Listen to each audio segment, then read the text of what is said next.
In this lesson, let's look at how to solve polynomial inequalities. Our goal is always to find out where the expression is either less than 0 or where it's more than 0. And so this is going to involve ranges of numbers, which we'll end up representing in interval notation. We start by finding where the expression, where the inequality is equal to 0. So basically, we pretend it's an equation and we solve the equation. Those solutions that we find are going to be called critical values, and we use them to divide a number line into sections. Then we choose a number in each section and we test it in the inequality to see if it makes the inequality true or false. If it makes the expression true, then the whole segment becomes part of the solution. This is a little bit of a lengthy process. I think it'll make more sense to you once we get going. The very last thing we do is we give the answer in interval notation. So let's take a look at a few examples. Let's solve and graph on a number line 2x squared plus x is greater than 15. Well, remember, we always want to compare to 0, so the very first thing we're going to do is take that positive 15 from the right side of the inequality and move it to the left side. It's very important that I have a 0 on this side. Now, the next step is to find the critical numbers. So we take our inequality and we pretend for just a minute that it's an equation, and we solve this equation, which is not difficult to do. It's quadratic, so it can be solved by factoring. We hope. If you couldn't factor it, you'd have to use the quadratic formula on it, but all of ours we're going to be able to solve by factoring. So first times first has to be 2x squared, so I'm thinking 2x times 2x. Then this tells me that the signs need to be different, so let's put a minus and a plus. And then the 15 makes me think of 3 times 5. So the way I have it arranged here, let's make sure that outer plus inner is going to add up to 1x. So I'm getting 6x minus 5x, which is 1x. And so this factoring is correct. Now each factor gives us a solution. If 2x minus 5 is 0, then I get 5 halves. If x plus 3 is 0, then I get negative 3. Those are our two critical numbers, and we're going to lay them out on a number line. Here we go. And we have to choose a number in each section. So here I've made a table, left, middle, and right. I'm going to choose a number in each section. It really doesn't matter. I'm going to choose negative 10, okay, because it's in the left section, but you could choose any number at all that's in the left section. You could choose negative 4 or negative 1,000, really doesn't matter, as long as it's in the left section. For the middle section, I chose 0. It's always convenient to use 0 wherever it is. You can always find 0 in one of the segments and use it there. And then in the right segment, I chose 10. You could choose 5 or 7 or 3, but I chose 10. So just make sure you have something in each section. Now, here's our expression. You could plug it into the original unfactored expression, but it's easier to plug it into the factored version. So if I plug negative 10 into this parentheses, 2 times negative 10 is negative 20. Negative 20 minus 5 is a negative number. And I really don't care what the number is, I just care that it's negative. And if I plug negative 10 plus 3 into the second parentheses, I get a negative number there. Now, negative times negative is positive. And the question is, since we have greater than 0 here, The question is this greater than 0? Well, it's positive, so yes, it's greater than 0. Okay, we do the same thing for each section, so let's plug 0 in. 2 times 0 is 0, and 0 minus 5 is a negative number. Now I'm going to plug 0 in. 0 plus 3 is 3, which is positive. Negative times positive is always negative.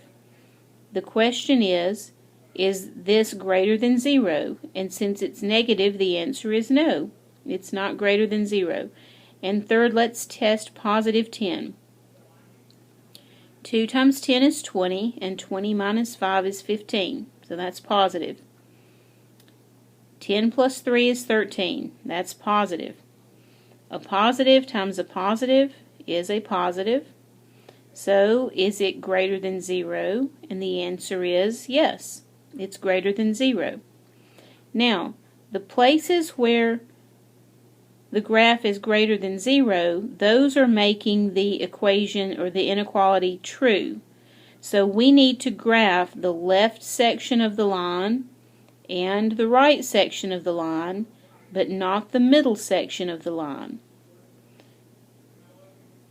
So the entire segment gets shaded simply because this one number made it true, means the entire segment would be true. So here I've graphed the left and the right because those are where my yeses were. Alright, now parentheses, because I have the greater than symbol, I don't have or equal to, so I use round parentheses. And now we're ready to write our interval notation. From negative infinity to negative 3, from 5 halves to positive infinity. And that's how you solve a polynomial inequality. We're going to look at another one. Let's solve x squared minus x is greater than 20. So remember, we always want to start with 0 on the right side. So let's take the 20 and move it from the right side to the left side. That'll give us x squared minus x minus 20 is greater than 0. It's very important to have this 0 here. Now, the way to find the critical numbers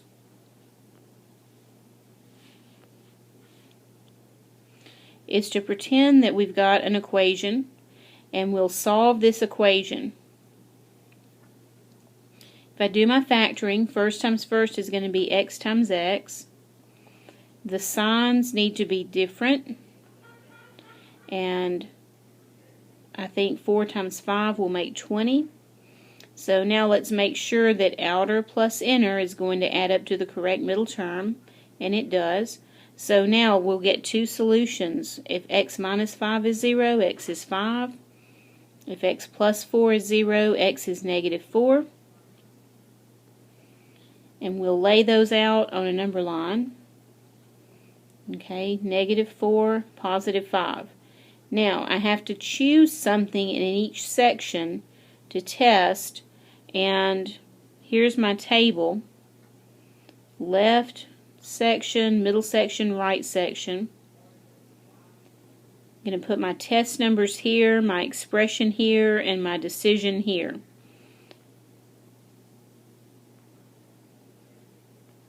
Okay, for the left section, I chose negative 10. It's way far away from my critical number, so I'm not worried about making a careless mistake.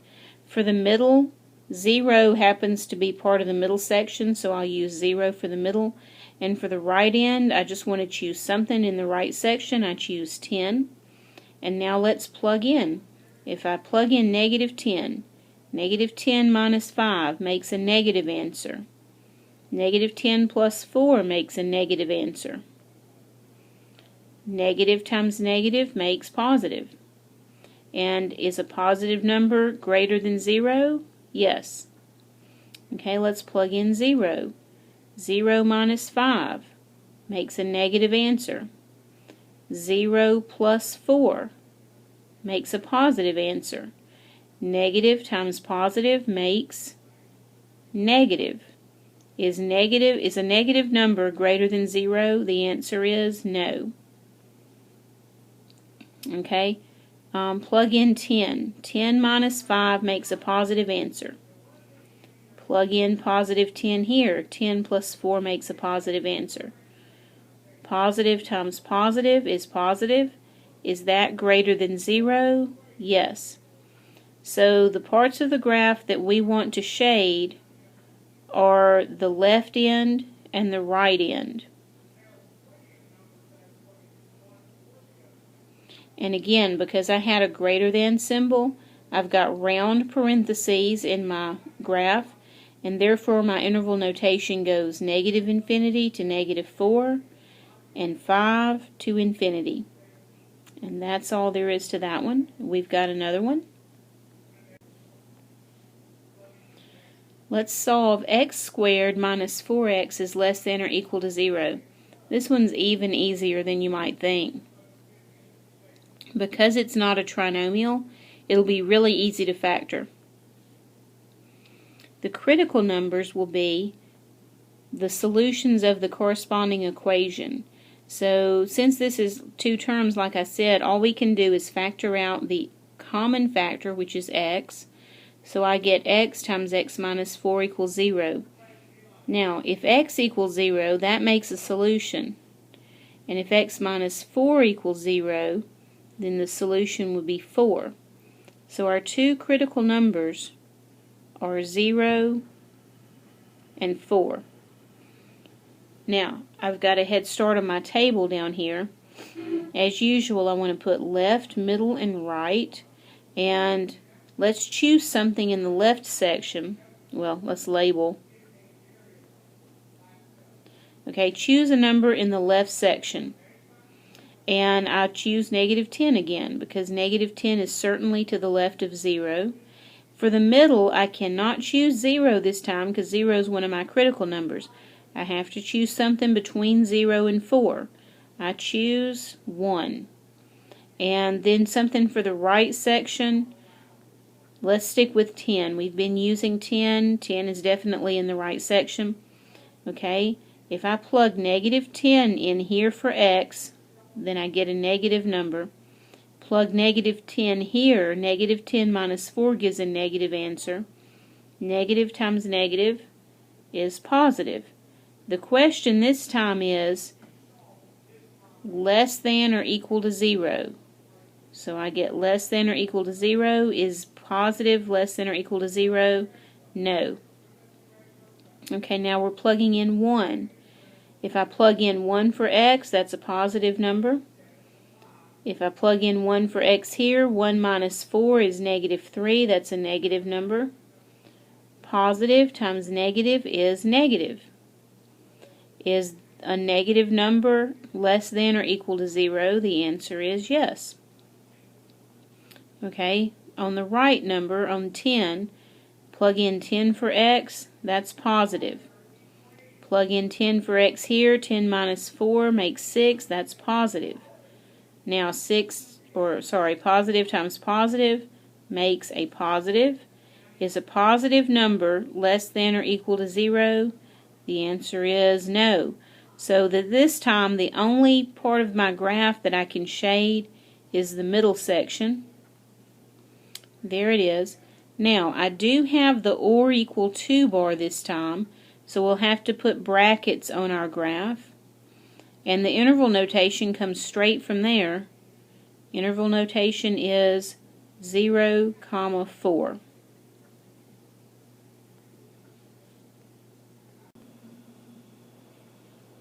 Okay, one more. Let's solve 9x squared minus 30x plus 25 is less than 0. So the first thing to do is to find the critical numbers. So we'll pretend that we've got a little equation here and we'll try to factor it. 9x squared makes me want to try 3x times 3x. This sign here makes me know that the signs in my factoring are going to be the same, and this tells me if they're the same, they're both going to be negative.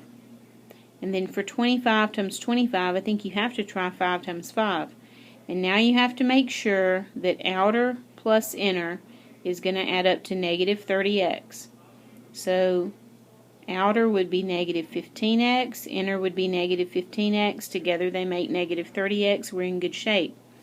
But notice that both parentheses are the same, so I'm not going to get two different critical numbers this time. I only get one critical number, and it's going to be 5/3. So when we lay out our number line, there's our one critical number. And when we try to test a number in each section, we'll only have to test two numbers because I only have two pieces to work with. Okay, and we're trying to find out if our expression is less than 0. So we choose something to the left of 5/3, I choose 0. And something to the right of 5/3, I went with 10 again. And let's plug 0 into our factoring here. 3 times 0 is 0. 0 minus 5 is negative 5. So that first parenthesis comes up negative. And the second parenthesis is exactly the same, so it comes up negative. Alright, now negative times negative is positive. And now we ask the question, is that less than 0? And any positive number is greater than 0, so that's a no. Okay, on 10, 3 times 10 is 30. 30 minus 5 is 25. And again, second parenthesis, same thing. Positive times positive is positive. Is that less than 0? Still no. Okay, now we've tested both sections of our number line, and both times we came up with no. Certainly 5/3 gives us exactly 0 when we plug it in, so that's not less than 0, that's equal to 0. So every number on the number line fails to make this expression less than 0. So we basically have no graph, and that means we have no solution for this one.